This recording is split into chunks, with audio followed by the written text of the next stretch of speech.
how to become so magnetic to abundance that abundance literally runs to you.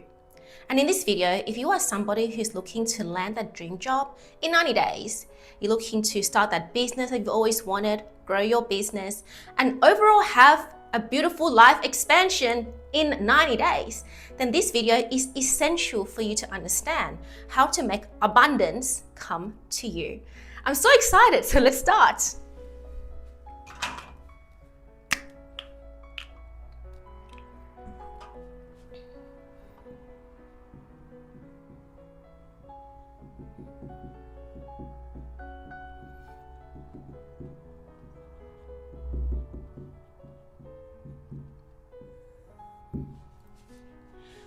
One of the very interesting sayings that I've heard so many times is, as within, so without, I believe. But what if we apply this phrase to rich within ourselves equals rich without in our world? So if I were to ask you, what is abundance? In human terms, like me, who's a human, and I'm not that spiritual or anything, abundance is being rich. But when I looked at Google definition again, what abundance truly means in Google definition is plentiful and also overflow. Meaning that when I used to be in the lower range of Dr. David R. Hawkins' chart, vibrational chart, when I was filled with ego, desire, a lot of resentment for my environment when I grew up, a lot of striving and wanting. Basically, I don't really know what having plentiful or overflow of anything in my life feels like. Plentiful and overflow happiness, overflowing friendships, overflowing beautiful moments, overflowing opportunities that keeps coming to me and I don't have to send 100 resumes out to people, that kind of thing. An overflow of everything around you, including your physical bank account. Because what I find so interesting between the concept of us and the things we want is that as a child growing up, I was always taught that the bridge between me and everything that I wanted was buying it. It was a transaction or a purchase.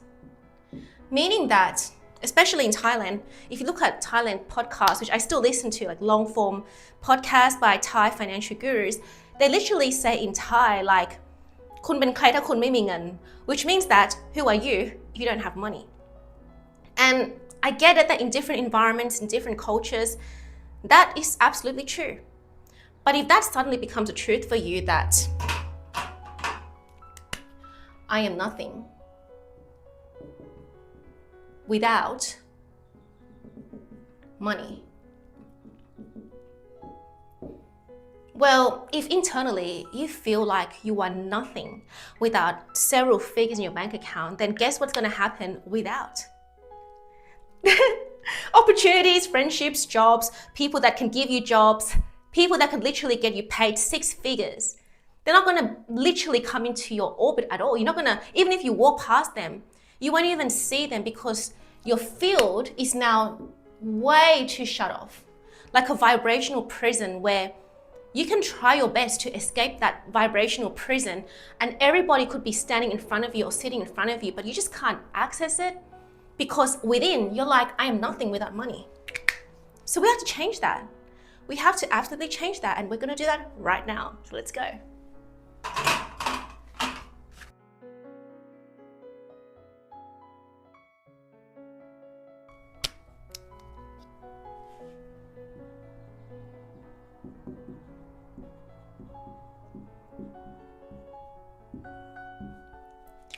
The first thing that you must give yourself when it comes to abundance is permission.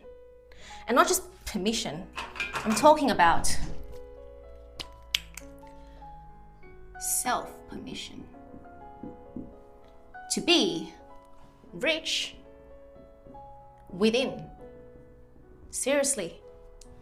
So, as somebody who grew up in a way where I was never poor, broke growing up, but there wasn't a lot of abundance in terms of I didn't really get to go to the ocean waters growing up, and majority of my time was allocated towards you got to study, go to tutor, go to dance school, go to piano lessons.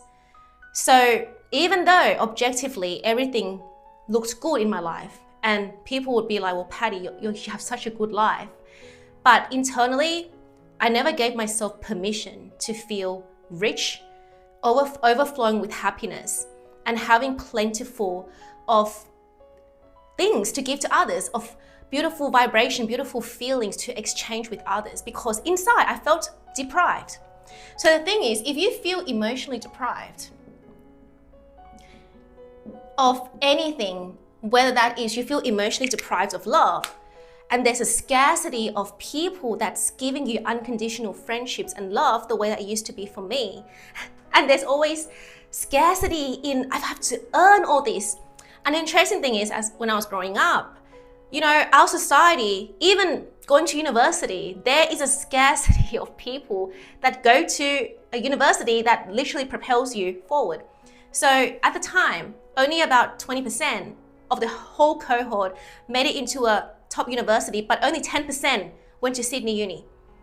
So to me, what that told me as a teenage growing up is that opportunities to succeed are scarce. And therefore, success to me is scarce. And it's really interesting because even though I'm not a child anymore, but to my subconscious, I fell asleep every night feeling like we always get leftover crumbs of resource from people that go to better school. So therefore, for their school, it's expected that 90% of the cohort go to reputable universities. But why can't that be for me? So to my subconscious at the time, already just there's scarcity to success in my default environment. If there's scarcity to success, then obviously there's scarcity to money as well. So then what would be told growing up is that you've got to now work really, really, really hard to get into a reputable company so you have a well-off life. So now instead of us spending our adult years learning how to give ourselves permission to be rich within, now we start to even deprive ourselves from all the experiences that could make us feel rich. So what we would do as adults is we would work hard. But the thing is, the hard work is not enjoyable. So a lot of us, at least my ecosystem, is that they choose a subject or a career path like accounting, like engineering, like science, like traditional career paths, not because they're extremely passionate about it, but it's because they associate conventional career paths with abundance. But the thing is, if you're not rich within, how can you manifest rich without, even as an engineer, a lawyer, a doctor? So therefore, I came to understand my adult years that why is it that there are singers that make a debut and they flourish, like sky's their limit, and they become superstars and they're like 100 times more wealthier than people that go on traditional career paths? Why are there influencers that have an abundance of people showering them with opportunities and free gifts and free vacations? And some of these influencers are not more educated than us. Why are there online gurus who literally design online courses and they dropped out of high school, or even like tech founders and people that build products and they dropped out of high school and they're not studying super hard? I mean, they're working hard in their own way. But why is it that they're manifesting exponential wealth? And why are people that going down the linear path of what success should be, why are we the ones that are experiencing scarcity in our environment? And again, it all comes down to permission, self-permission, for you to own your world, for you to stop following the norm, for you to stop having people tell you this is the right way to live your life. This is a secure, safe way to live your life because you can't manifest external safety when you don't have inner security. Therefore, when it comes to self-permission, if let's just say that you are somebody who's operating down here as your egoic self, and this person is absolutely depriving themselves of dreaming big, of wanting more, and they're feeling guilty for wanting more because people, their friends, the people they grew up with, their childhood friends, and everyone, if they share their big vision, they immediately get shut down by skepticism. So then their egoic self are like, no, I'm not giving myself permission to feel anything. I'm just going to choose whatever feels safe and whatever people in my environment are choosing. So then what happens is that when one day they're like, actually, this sucks, and I want to manifest abundance, and abundance to them may be $1 million. Let's just say they want to manifest $1 million.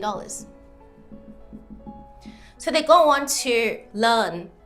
They learn, they read, they try to network with the right people, they try to make friends, they try to do personal development work, inner work, outer work, putting in the hours and everything. But because this person doesn't have self-permission to feel rich within, no matter what they do, it's just like they just can't reach it. So the way for us to really manifest wealth, including 7 figures in our bank account, is we have to take the elevator up, the elevator of consciousness up, to literally be of match to the things that we want. It's not about climbing up to grasp for the money, but it's about literally going within to first give yourself permission to feel rich as a person, to feel rich without any evidences that you are rich. Then elevate your consciousness from within so that the next morning that you're like, actually, I'm going to go talk to Joe. I'm going to go to this interview with Jane. I'm going to do this many content. I'm going to read this book. I'm going to do this and that. Go on a sales call to make money. When your consciousness is now elevated, where you have self-permission to, okay, I give myself permission to receive $2,000 today. I give myself permission to receive $5,000 on a closing sales. I give myself permission to manifest 6 figures this year. I give myself permission to manifest 7 figures by 12 months. I give myself permission. I feel it internally. Once you do that and you mentally decide that I am worthy and I have permission, every sales call you make, every conversation you make, every attempt that you read, the books, every single information that comes to you, the people that come into your orbit is going to match this 1 million. And so because of this, we're going to move on to the second point. All right, let's go.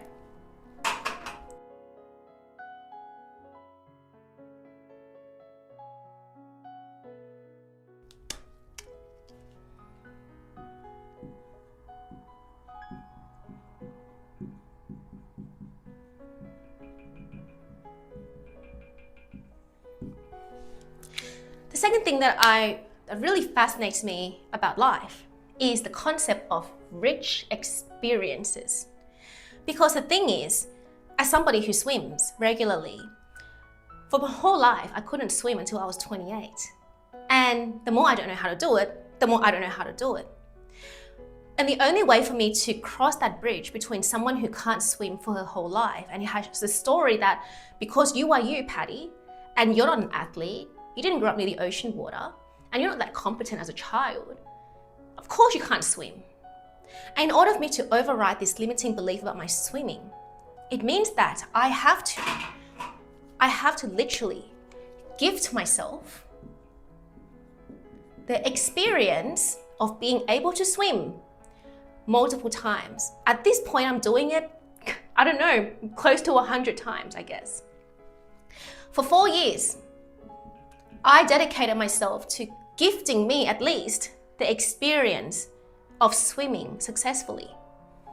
So therefore these days when I'm like, okay, I want to wake up at 4 a.m., get on the bus at 4:30 to go and swim 1,000 meters in the morning, by the ocean waters in cold temperature, it feels normal to my nervous system. It feels normal to my body and my heart and my mind because I got used to gifting myself the experience of swimming. So why don't we learn to ever gift ourselves the experience of having what we want? So for example, let's just say that, if you say that abundant amount of money for you is $1 million or even 10 mil. But to me at the time, like 10 years ago, I used to think that my most abundant amount of income per year is $250,000 per year. And I always thought that if I only just had $250,000 per year every year for the next 10 years, my life will be absolutely abundant. But the interesting thing with dollar figures to me is that we tell ourselves, when I have X, I'll feel Y. So when I have $1 million, I'll feel secure. For me, when I have $250,000 per year job, I'll feel absolutely thriving in this world. When I have $10 million and I can retire and never do anything with my life again, as in never have to work hard in my life, then I'll feel safe. But the thing is, what happens is that your subconscious, every time you repeat this kind of internal monologue of when I do this, when I have this, I'll feel this, which is prolonging your happiness, which is overly delaying your gratification. Let's just say there's 90 days to do this, right? And this is the person who doesn't have, this is the egoic self, the egoic version of you. Every single night, this person falls asleep saying, I'll feel this way later. I'll feel secure later. So they're saying, when I have $1 million, I'll feel secure. So then they fall asleep feeling what? Insecure. So this person literally falls asleep on night 1 feeling insecure, but they don't realize this. So they repeat the same thing in day 2 because they already feel insecure with themselves. They go out to a job interview with Jane, or they speak to Joe about the business deal that they wanted. And then Jane and Joe is like, I think she's insecure. I think Patty's insecure. They feel it energetically, even if you say all the right things, even if your resume is perfectly qualified, even if your portfolio is absolutely phenomenal, but there's just something the way you come across that is just off. Because you're falling asleep, telling yourself, I'll feel secure later. So then, because you feel this vibrationally without, like in your world without, you manifest a bunch of experiences that amplify how you feel. So then Jane rejects you, Joe rejects you, which then makes you even more insecure. So now you're 10xing your insecurity. And because now your insecurity is 10x every night, every single night, every night, you're like, I'll feel safe later. I'll feel safe later. So when I make $10 million and I'll feel safe. Oh yeah, when I get that Google job, that Google $120,000 job or $250,000 engineer job, software engineer job, I'll feel safe later. So then by day 90, it's like from day 0 all the way to day 90, every single night, you compounded the feeling of, I'm insecure, I'm not safe, I'm not okay, I'm not abundant. So if you're predominantly feeling 10x insecurity, because the thing is, every time you drop a stone, it doesn't go the linear, it compounds. So now your insecurity level is maxed 10x, like that, through the roof. So by the time you try to find opportunities that would elevate your life, even if the opportunity literally lands in your lap, it actually depletes your life force the way that it did for me. So when I used to do interview coaching, and I fell asleep on most nights. On some nights I felt empowered, but on most nights I felt like I haven't made it, haven't made that kind of money yet. I made the money, but I haven't made that big money. I got offered a job randomly from a 20 minutes conversation, no resume check, meeting a billionaire chairman who's obviously really busy, but somehow I was so lucky that day. I got go to Melbourne and meet him. But I fell asleep still feeling like I'm not enough. I'm not enough, I'm insecure. And so then this person is like, every night they're repeating to themselves, it's not there yet. It's not enough. I don't have enough yet. So then every time you repeat these thought forms every day, at least 90 times before you sleep and when you wake up, and you wake up feeling like, oh, not enough money today. Oh, not enough opportunities, not enough yeses today. Oh, didn't close his client yesterday. Oh, actually I did close them, but I didn't get that money yesterday. And you focus on what you don't have. The more you don't have, the more you don't have. So that's why we must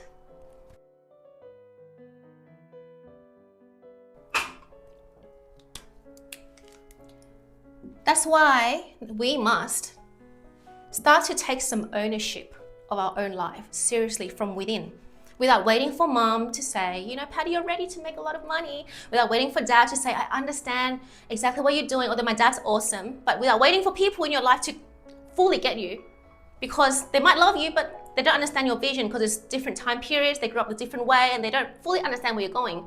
And if you're insecure, you're gonna feel offended that people around you don't get what you're doing, and they don't understand what success means to you. So we have to create a sense of inner security from within first. Therefore, if you want to be so magnetic to abundance in 90 days, the most important thing you have to do is create some evidence. But the thing with evidence is that so many of us, including my old self and sometimes my current self, we look out to the universe for some evidence. Universe, please give me some evidence. Universe, please give me some evidence I have money. Please, just show me the bank account that is changing. Show it to me. That's you being insecure and seeking something from the universe. But if we have ownership of our lives, we're going to create self-generated evidence. And what does self-generated evidence looks like? Well, the thing is, if our objective for the next 90 days, as a basic foundation, is to start with falling asleep, feeling secure every night, intentionally, then this is what your life is going to look like. So let's just say that now you've learned from your egoic self that she's just, never going to have the $1 million or sustain it the right way because she's insecure. And that insecurity, even if you have the money, eventually it's going to be taken away from you without. So now you're going to elevate your consciousness, and you're going to start from this point in terms of your inner consciousness, meaning that your decisions, your habit, your thought, your predominant emotions, your belief, your inner identity, your monologue, your self-talk, your expectation, your focus, attention, everything, it's going to be up here, elevated to $1 million, let's just say. So every decision you make, you're making it from the version of you who already has $1 million, your habits, the way you wake up, the way you eat breakfast, the way you go about life, it's not as strict because you already have the abundance. So why do you have to be extra strict for? The way you think, your emotionally charged thoughts. Oh, today is such a beautiful day. Oh, I'm so lucky today that I'm meeting a bunch of lovely people. I mean, I already have $1 million. Why do I have to think about getting $1 million? So now I'm thinking about, oh, people are so lovely today. That was easy. That the sales that deal, that was so easy. The conversation with Jay, it went so well. Oh yeah, that deal that I closed with Joe, it was so easy. Oh, what a lovely experience. That's how your thoughts would predominantly be, right? Your emotions, I feel so relieved. I feel so okay with life. I'm gonna go for a swim. Nothing to stress about. I mean, there is a lot of stress in the world, but it doesn't relate to me because I feel secure. Your beliefs, I always get what I want, regardless of economy, regardless of government policies, regardless of, all these outer things that are trying to distract us. I still get what I want. Your monologues, oh my God, I am so good at what I do. I'm proud of myself. You know, you did very well, Patty. Expectation today, I'm definitely going to close that deal. Joe's definitely going to pay me that 6 figures today. Focus, we lock in and we take all the right processes that gets you to the yes in terms of getting approved for the job that you want at Google or getting approved for the business deal that you want, the 6 figures deal from Joe. So therefore, at least the most you can do from where you are at, with or without the money, you have the power to fall asleep each night feeling secure by making sure that everything here is literally calibrated to a million version of you. So then night 2, you're gonna feel secure. Night 3, you're gonna feel secure. And the thing is, when you start feeling secure each night, it's not that it goes in a linear way. When energy stacks, when momentum stacks, it doesn't go straight. It looks like this. Secure, I fell asleep feeling safe. I fell asleep feeling confident tonight. I fell asleep feeling fulfilled. Oh, tonight I actually fell asleep feeling quite abundant. I don't know why. I was getting free coffee. People are giving me free muffins. Oh my God. That was the truth.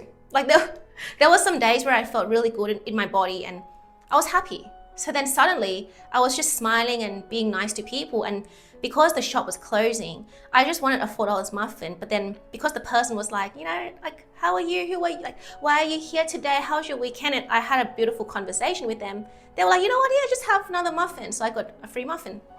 And I felt rich that day. And the thing is, the more you stack this correctly, feeling secure, confident, safe, now it becomes your baseline.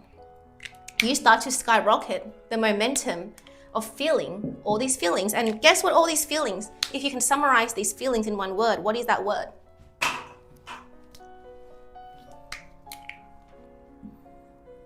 Rich.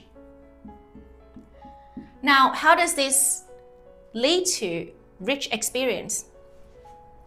Because the thing is, now that you fall asleep every night, intentionally feeling secure, safe, confident, fulfilled, secure, safe, confident, fulfilled again, and you stack this momentum in your inner world.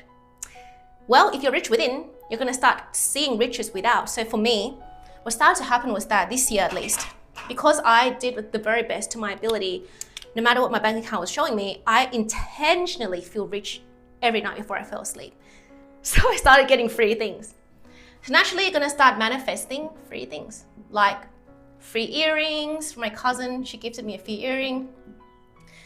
Well, I actually manifested a free family trip as well, that kind of thing, but that's family. But in terms of things outside the family, the one thing that I manifested, which was it was a big deal to me, was a free access to mentorship. In terms of this one, free access, this is not petty money anymore. This is actually solid amount of money. And I'm like, holy crap, I feel rich.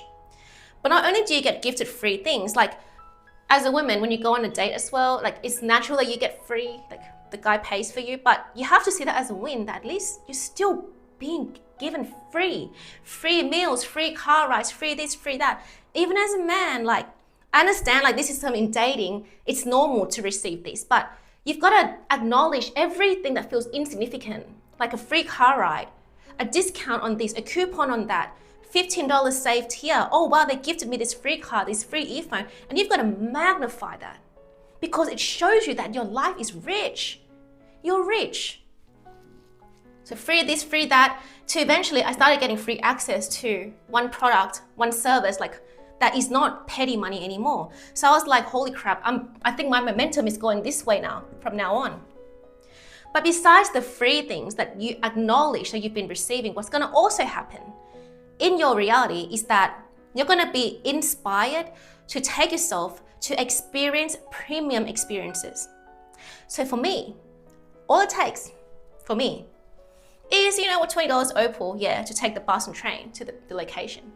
But then I spent $40 on a bathhouse session at this place.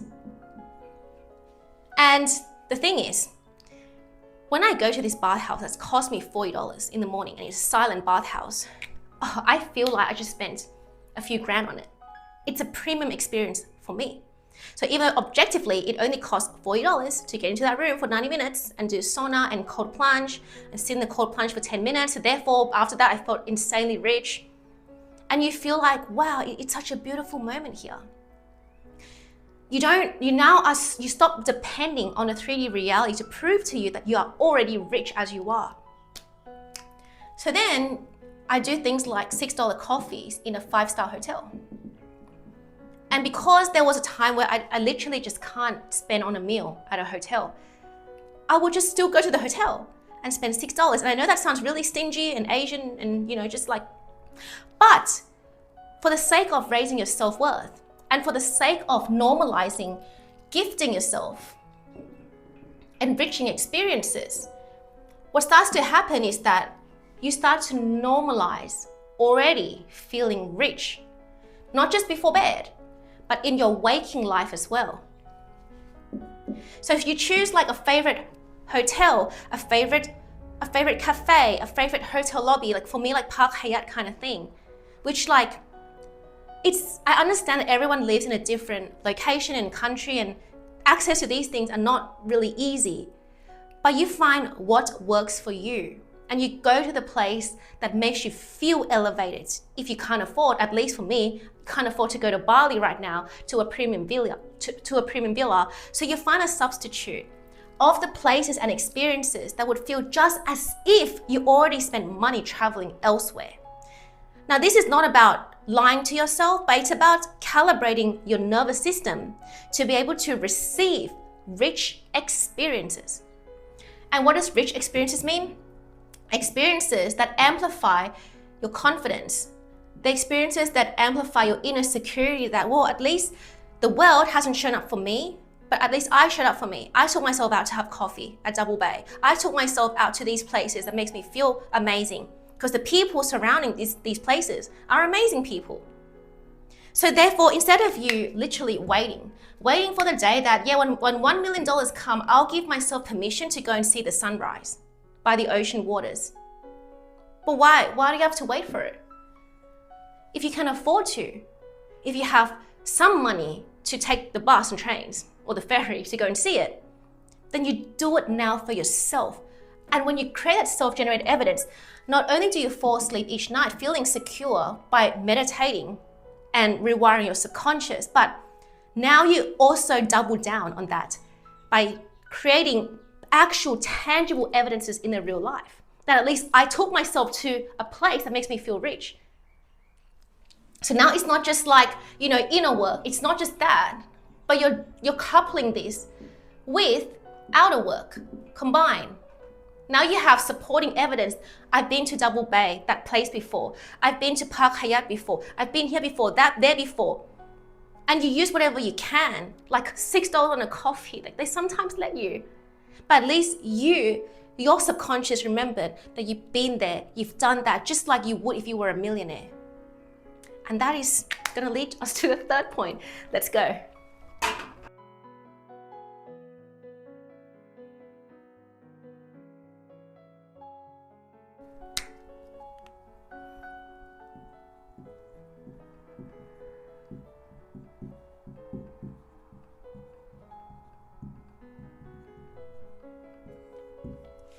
The final point that I want to make for this video is generosity.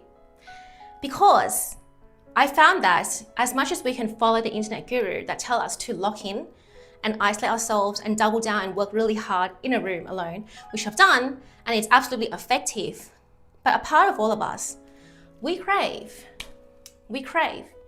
human connection.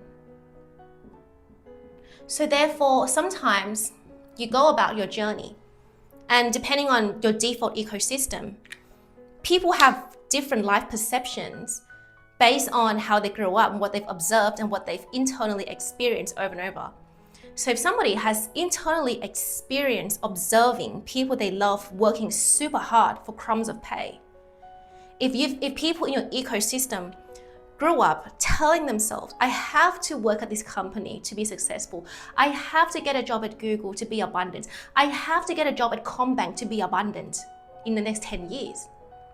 When you try to defy the norm and be like, no, I don't need Combank or Google to feel abundant, you're not going to get that many support. And that's the times where your self-esteem and your self-respect level is going to start depleting if you let the outer world hold control over you. And the thing is, I was in this trap for like many, many years where the minute that somebody doesn't understand where I'm going, I start to get resentful that I told you where I'm going. I'm so generous to share this with you. Why don't you understand me? So as a result, I end up like in a situation where I was done with everything to do with my past. And I completely isolated myself in 2024 and a bit of 2025. Then I came to realize after a prolonged period of self-isolation that at some point, we still feel nourished by human connection. If not our default ecosystem, then at least humans in general. So the thing is, when we tunnel in our own world for too long and you're operating as your egoic self, you're going to start using your rational mind, which you think is rational, but it's not rational. It's still emotional. You're going to convince yourself that the world doesn't understand me. People don't understand me. They don't get where I'm going. I'm the chosen one. I'm the awakened one. Everyone else is asleep. So you're going to start feeling against the world. And when you start to try to make money by being from a place of being against the world and feeling angry at people the way that I used to, even if you meet Jane and Joe, who has literally no correlations with you, they're still going to sense that you're resentful towards the world. And when people start sensing that, like, do you want to hire somebody who's resentful towards the world? If you knew that your candidate, they're super qualified, they're competent, they can deliver, their interview was phenomenal, their portfolio, their design portfolio for Google, oh my God, top notch. But you have a detector and you detected that inside of your candidate, she's holding a lot of baggage, a lot of trauma around being angry at people that they don't understand her. And you have this detector and you're like, do I really want to give this budget and spend 5 days of my week, 8 hours at least, being around this person's orbit who is resentful towards the world, who is angry at people, carrying trauma, carrying baggages? And if that answer is no, and if you're the business owner, like you definitely probably don't really want to like give away your revenue, like your earnings to somebody who resents the world, and you have to spend a crap ton of time with them. Because you'd rather choose somebody who's less competent, but they're more optimistic towards the world. So therefore you have a better time working with them and you can train them to get better. And that's why if you feel like you're overqualified, like myself, and you're extremely competent and you're a high achiever like myself, but sometimes the world just keeps rejecting you, it's because at some point you absolutely rejected yourself. So if you reject yourself, you automatically start pushing people away from you, which I did before. But I started to learn this last year in April when I started waking up at 4 a.m. to take the 4:30 a.m. bus to the beach, and I started to open my heart. See, the thing is, when it comes to riches,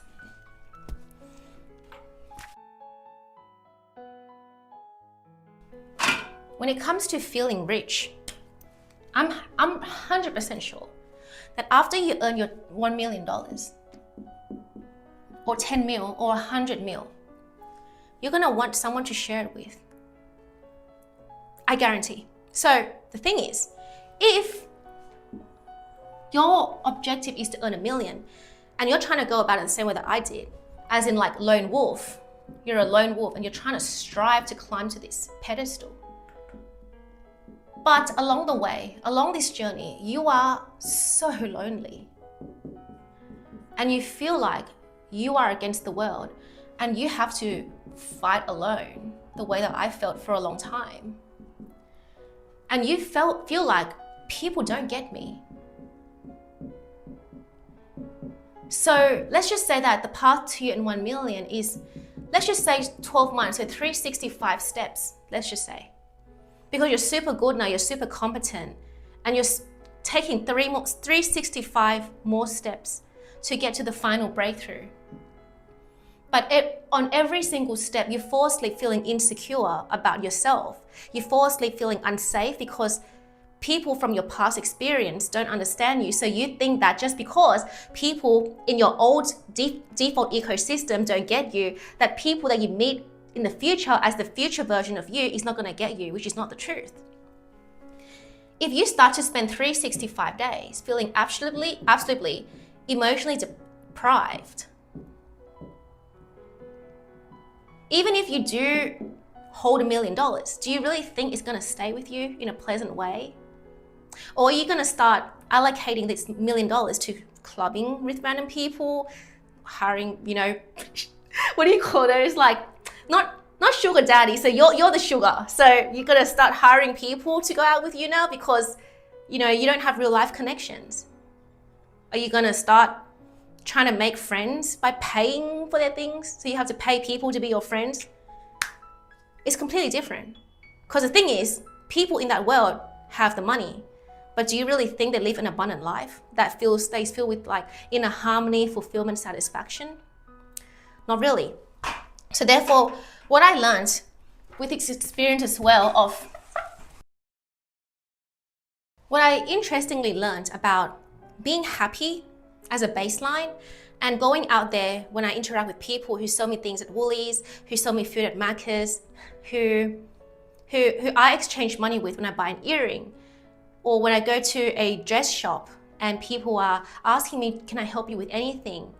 And because you are happy as a baseline and you try your best to fall asleep feeling secure, feeling okay about yourself, in the waking world, you're naturally inclined to be generous with these people.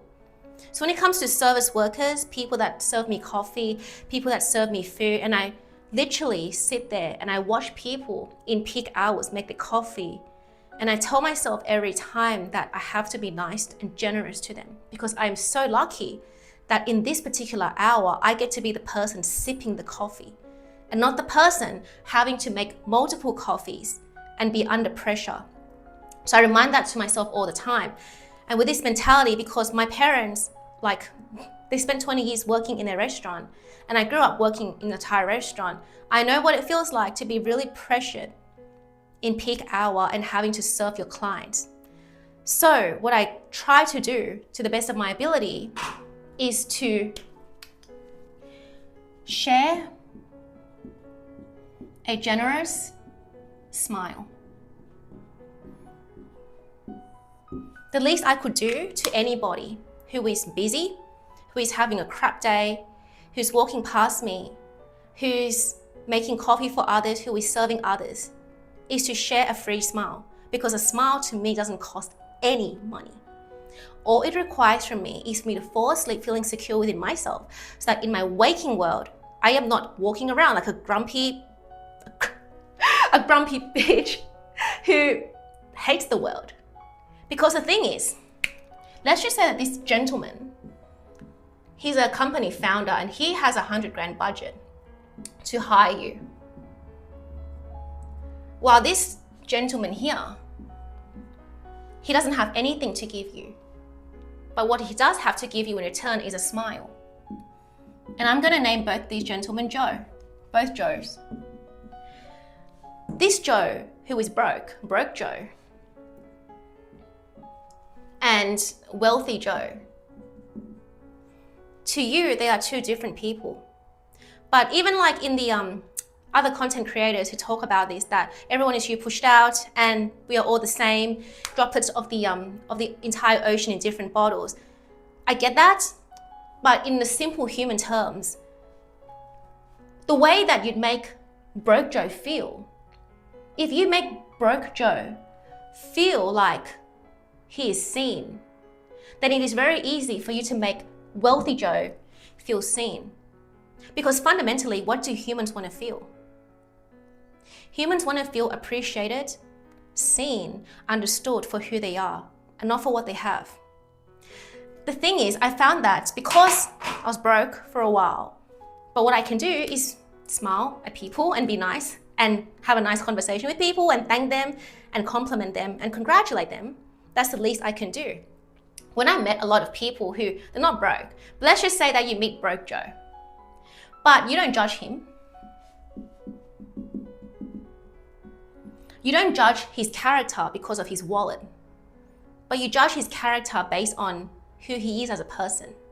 Now, I used to be very judgmental with like, oh, if they have this occupation, this and that. But later on, I came to realize that how we should judge people is by their character and not by their wallet.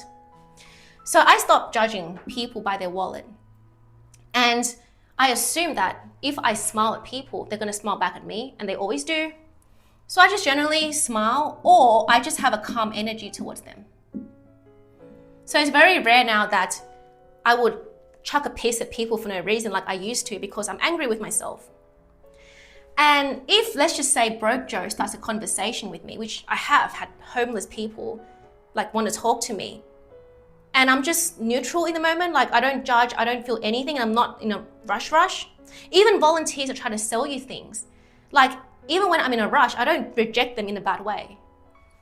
So when you're just generally welcoming and you allow people to compliment you that you're beautiful, you allow people to say what they want to say, and you make them feel seen, you then start to accumulate the habit, your inner character as somebody who makes people feel seen for who they are. So you start to be a person that radiates abundance outwards, right? So then when it comes a time where wealthy Joe, who has 100 grand to hire you for a job, or even let's just say wealthy Joe has 100 grand to start you off with, but ultimately he can pay you, his company can pay you $1 million later on. The thing is, when you predominantly practice not judging others, being generous, having a character where people walk away from you feeling seen, feeling understood by you. And even when I go to Thailand, because it's interesting, because Thailand, you speak Thai, right? But Thai people react the exact same way as Australians when I compliment, oh, like your lipstick looks nice, like what color's that lipstick? And I smile and everything, and you make people feel remembered. So therefore, when there comes a time where now you have an interview or a discovery call with wealthy Joe, sales call, and you bring this character trait, the way that you treat broke Joe, to wealthy Joe, and you're not about, oh, I only treat people that have money this way. I mean, if you don't have money, I'm not going to treat you nicely.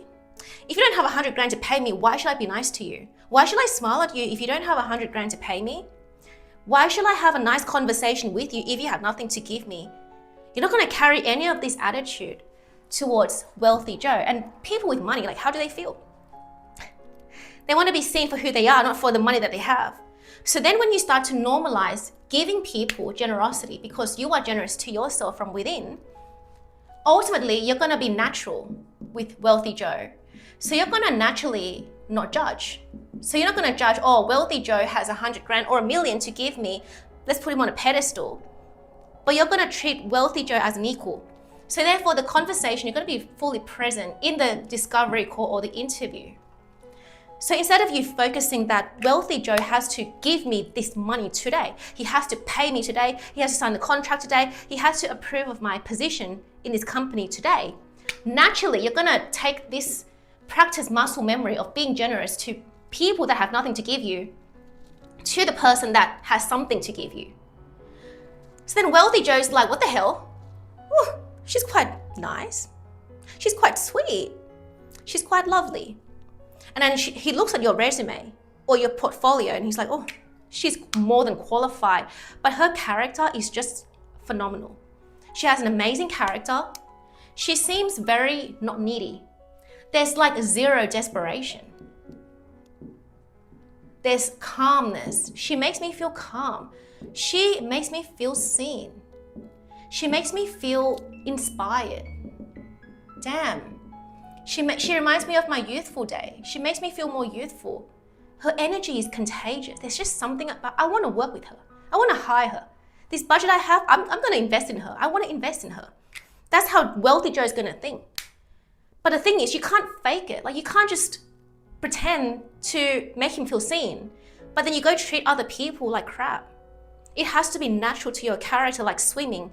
Like, you can't just be like, I'm gonna swim exceptionally well on the day that, my crush is here, but on every other day, I'm not gonna take it seriously, kind of thing. You have to take it seriously on every other day, so that when there comes a day where people watch you or you meet people, you hold yourself to a high standard, and you are the same with or without the money. So there's one thing I want to take away, is that free generosity is really free. You don't even need $1 to smile at someone. I mean, okay, if you're feeling anxious, very anxious, and in survival state, I get it. But it doesn't cost you any money to just be nice to people that serve you coffee, to people that give you food at Macca's when I go to Macca's, to give you beautiful moments, at the swim. If someone say hi to you, say hi to them back. If there are bus drivers, people that drive the ferry who, you see them working hard in the cold, and all you do is say thank you, good morning. It doesn't cost you anything to do that, because when you practice doing that, when there's a time where somebody who can give you, pay you well, pay you generously comes in, you're gonna act the same way towards them.